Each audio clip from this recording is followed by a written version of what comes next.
Keinformasi lain pemirsa, ratusan jemaah calon haji asal Provinsi Sumatera Utara yang tergabung dalam kloter 10 telah tiba di asrama haji di Jalan Jenderal Besar Aha Nasution, Kecamatan Medan Johor, Kota Medan. Kloter 10 embarkasi Medan ini berasal dari Kabupaten Padang Lawas dan Kota Medan yang berjumlah sebanyak 360 orang.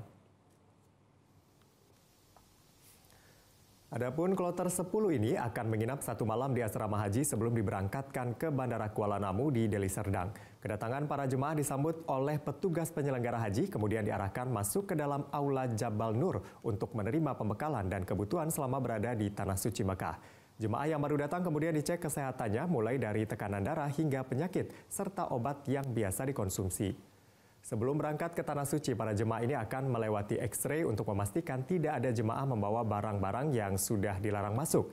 Embarkasi Medan hingga saat ini telah memberangkatkan sebanyak 3.216 jemaah melalui 9 kloter. Dari total jemaah calon haji Provinsi Sumatera Utara sebanyak 8.624 orang. Sejauh ini sudah ada sekitar 37,29% jemaah embarkasi Medan yang tiba di Arab Saudi.